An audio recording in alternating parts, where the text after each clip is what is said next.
kitang-kita nyo naman na si Carla Estrada was very at home sa It's Showtime. Because of what is going on, particularly with Danielle Padilla, parang nakikita na naman natin sa ABS-CBN. Because of course, she's a mom.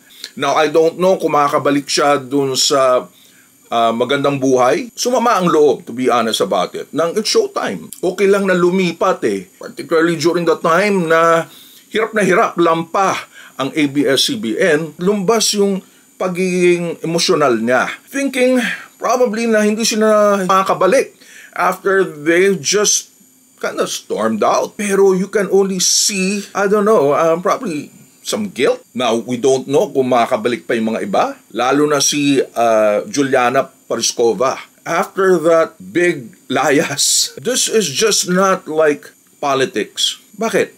11,000 na employees lang naman ang nawala, di ba? Buti na lang, itong si Tony Gonzaga mismo ang nagsabi, hindi na siya talaga babalik. Ewan ko kung gusto kong pang palakpakan yun.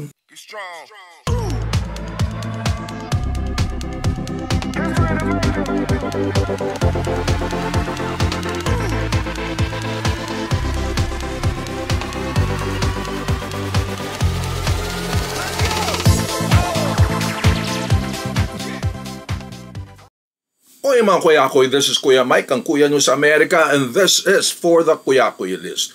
Alright, so yesterday or even last night here in the United States, nakita nyo naman na nakabalik si Miss Carla Estrada sa It's Showtime. And dahil dinala niya yung kanyang pamangkin or friend, actually more pamangkin, she is a relative, ayun ang banggit nila Vice, dun sa especially for you portion na talagang grabe ang paglakas at paghirit ng ratings ng Showtime because of this particular segment. Dinala niya yung kanyang family member na yung dating artista na si Miss Via Veloso. Alright? So, dahil nga sabi nga ni Vice, nakita niya sa isang party nila Carla Estrada, itong si Via Veloso, inibitahan ng It's Showtime at ni Vice si Miss Via Veloso to hopefully get a friend na makikilala niya sa mga searches na ito na ibinibigay ng It's Showtime. And it was a fun portion, particularly dahil again, yung makikita mo na parang masaya si Carla Estrada na nakabalik sa It's Showtime. And makita yung old friends, lalo na si Vice. And kitang-kita nyo naman na si Carla Estrada was very at home sa It's Showtime. Dahil she was one of the former jurado ng Tawag ng Tanghalan until umalis siya sa bubong ng ABS-CBN year 2022 because she had to pursue a failed attempt na makasama sa party list ng isa sa mga Romualdeses. I think yung wife ni Romualdez, ng Speaker Romualdez, nagpatakbo sa party list and sinama nila na maging nominee si Carla Estrada or one of the 3 nominees ng party list na yon. Ito nga yung tingog party list ni Romualdez. I think nakasama yung wife na si yung beauty titleist na si Yeda Marie. So at least siya nakapasok siya. Okay, so kumbaga nawala siya sa ABS-CBN, pero because of what is going on, particularly with Danielle Padilla, parang nakikita na naman natin na sa ABS-CBN si Carla Estrada because of course she's a mom and bagong pirma sa exclusive contract itong si Danielle Padilla. Alright, so in a way nag-warm na yung relations between ABS-CBN and Carla Estrada. Although Carla Estrada is still with TV5 and she is hosting Face to Face. Now, I don't know kung makakabalik siya dun sa Magandang Buhay na kung saan nandun sila Mela Cantiveros, si Jolina Magdangal, and Regine Velasquez, na totoo lang, puro kakamping, solid na kakamping sila.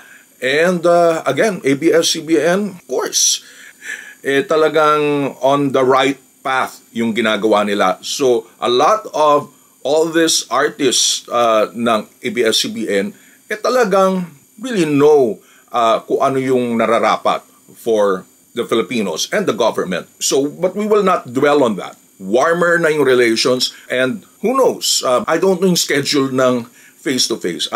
So I don't know kung makakasagasa siya dun sa tawag ng tanghalan portion at makakabalik siya. But it's not only Carla Estrada who was able to go back to It's Showtime, on the stage of It's Showtime. Of course, nakita natin si Billy Crawford na nakabalik. Lalo na dun sa anniversary presentation ni Vice Ganda during sa Magpasikat portion, nagkaroon ng appearance ang family ni Billy Crawford, and of course, yung kanyang wife na si Colleen na dating kasamahan din nila sa It's Showtime. That was a surprise sa akin dahil alam naman natin na mainit yung talastasan at para bang sumama ang loob, to be honest about it, ng It's Showtime. Even ng mga audience and of course, Vice. Okay lang na lumipat mag-jump from one station to another.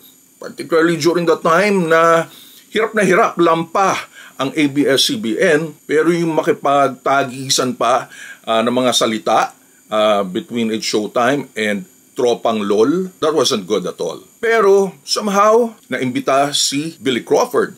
And more than that, nakabalik siya uli because of the birthday presentation naman ni Vong Navarro. That was very recent. Na mas cordial, mas warmer na yung relations ng It's Showtime with yung dating host nila na si Billy Crawford. Not only that, the following Sunday, nakabalik naman si Billy Crawford sa stage ng ASAP. Again, lumbas yung pagiging emosyonal niya na nakabalik siya sa ASAP na one of the performers there. So, again, nag-reminisce, nagpasalamat din, of course, sa ABS-CBN. And then, I think a week after that was si Maha naman trying to promote yung kanyang bagong single, yung Sugal. Again, emotional at naiiyak, to be honest, itong si Maha. Because, again, she was able to be shown back in ASAP kung saan siya nanggaling. She was pregnant, no? And yet was able to perform. So it's like reminiscent of Ann Curtis being pregnant sa kanyang Magpasikat some years ago. I think that was even before the pandemic. Again, emotional both yung mga produkto ng ASAP or even ABS-CBN. Thinking probably na hindi sila makakabalik after they just kind of stormed out. Ang ABS-CBN abandoned actually because wala ngang prangkisa.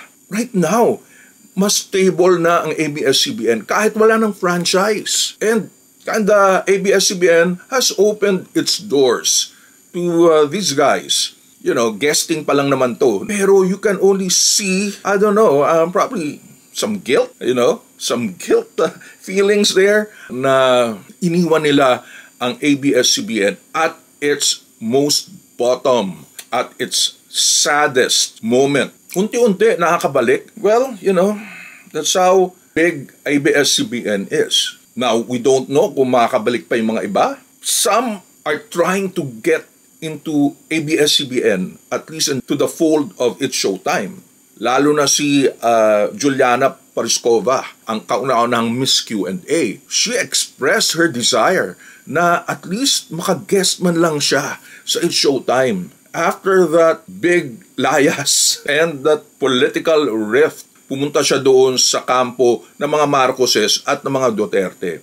Again, guys, this is just not like politics. This has turned into morality. Enough na. Tama na. Alam naman natin yung nangyayari sa sitwasyon ng Pilipinas. Patayan, sa corruption, na laging malaking biktima ang ABS-CBN. Kung saan nanggaling, lalo na itong si Juliana. Bakit? 11,000 na employees lang naman ang nawala, di ba? Pinabagsak lang naman yung ABS-CBN, di ba? And yet, lumayas, umalis, inabandon kung saan sila galing. And for what grounds? Ngayon gusto nang bumalik? Come on. Buti na lang, itong si Tony Gonzaga mismo ang nagsabi na hindi na siya talaga babalik as host ng Pinoy Big Brother. Ewan ko kung gusto kong pang palakpakan yun dahil at least nasabi niya yun. And hindi na natin makikita si Tony Gonzaga sa ABS-CBN. Bahala na siya. She made that decision. Sabi nga niya, she is unbothered. It only shows talaga kung may basihan, may moral ground yung kumpanya, gaya ng ABS-CBN, may puwersa talaga siya. And nandoon ang simpatiya talaga ng mga tao. And knowing na sa tama ang ABS-CBN, talagang gagawa ng paraan to support ABS-CBN. Franchise or no franchise.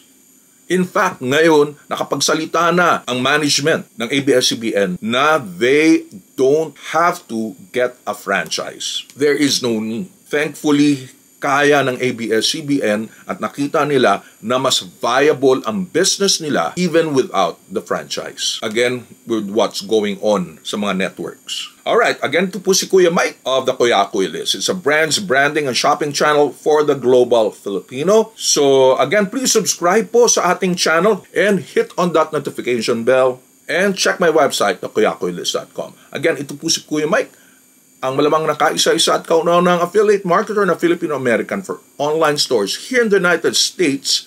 At ang kuya nyo sa Amerika, this is for the Kuyakuy List.